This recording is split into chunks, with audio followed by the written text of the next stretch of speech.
Before the courtroom, before the chance of freedom, before history etched his name in stone, there was a barefoot boy with dust on his feet and dreams in his eyes.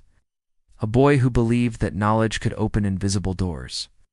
This is the story of how Nelson Mandela, born into a rural village without electricity or wealth, chose a different kind of power, the power of education. He didn't study to gain titles. He studied to dismantle a system that told him, and millions like him, to stay silent. This is the second chapter in our journey. The relentless pursuit of learning that shaped one of the greatest legal minds in South African history. Mandela's journey into learning didn't begin in a classroom. It began under stars, around a fire as elders told stories. Not of fantasy, but of lineage. Oral epics of kings and warriors, of struggle and dignity. Young Raleigh Mandela sat quietly, absorbing every word.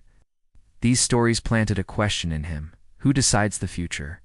And the answer always returned, the one who understands it best. Though his mother Nozakini was illiterate, she knew the value of knowledge. She made a sacrifice that would shape history. She sent Mandela to school. He was 7, barefoot, and carrying a slate. His first classroom was a humble Methodist mission school in Kunu.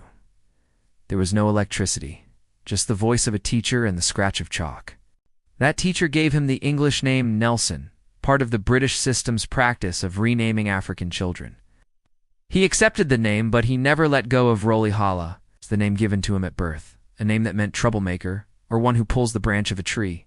Each day, Mandela walked miles to attend that school. He often went hungry, but he never missed a lesson.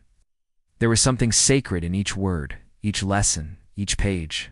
For young Mandela, education was not a path to status. It was survival, and maybe even salvation. It was the key to something he couldn't fully name yet, but he knew it was freedom. When his father died, Mandela's life changed again. He was sent to live with Chief John Gintaba in Mkekazweni, the Great Place. There, the boy who once listened to folktales now observed tribal council meetings. He saw how justice was debated, how leadership required patience and insight. No textbook taught him these lessons, yet they became the foundation of everything he would later become. Mandela was sent to Held Town, a strict Methodist boarding school. Their students wore suits, spoke English, and were taught to behave like civilized men under colonial eyes. Mandela excelled academically, especially in literature and history. But he quietly rejected the idea that African traditions were inferior. He noticed the omissions in the curriculum, the silence around African heroes, the glorification of British conquest. And even as he mastered the material, he asked, why are we not taught our own greatness?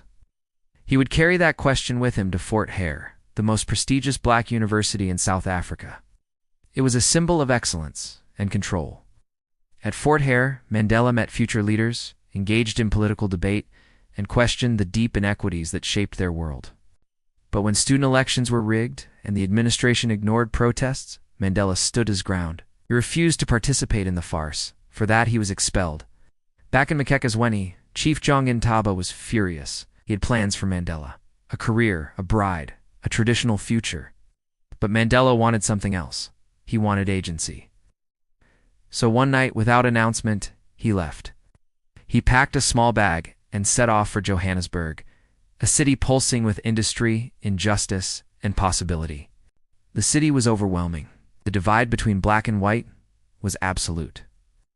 Mandela found work first as a mine security guard, then as a law clerk at a liberal firm. There he met Lazar Sadelsky, a Jewish lawyer who became a mentor. Sadelsky believed in Mandela's potential and encouraged him to pursue law. Mandela began to realize law wasn't just rules, it was structure, weapon language.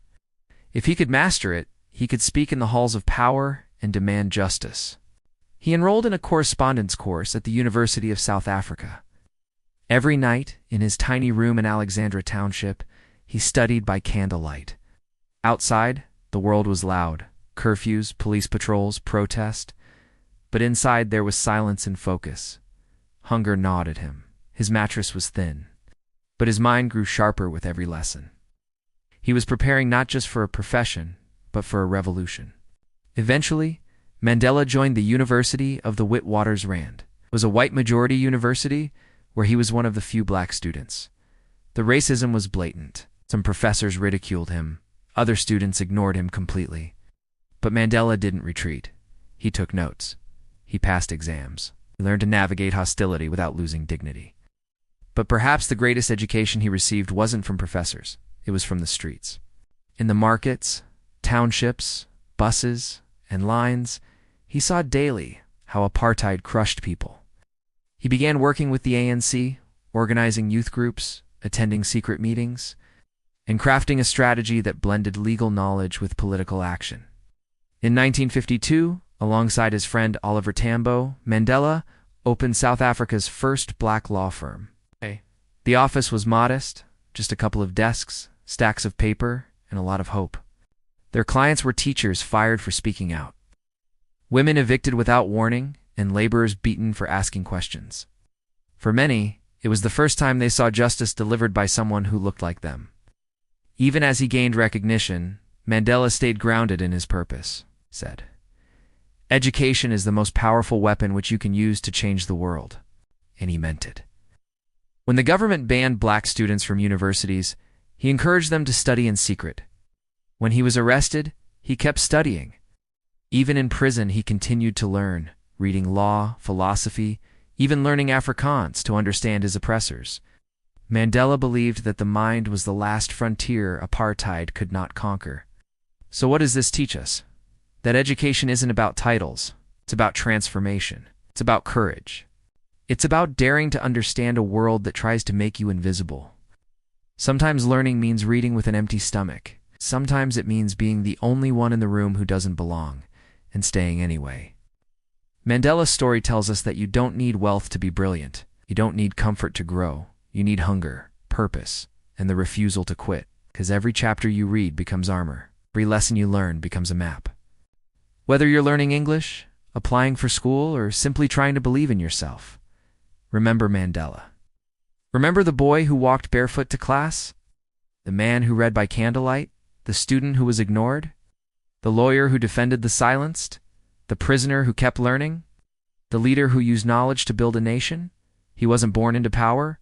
He built himself into it. Now we close this chapter not with applause, but with reflection. In our next episode, Mandela and the Road to Resistance. From lawyer to leader, you'll see how Mandela turned his learning into action.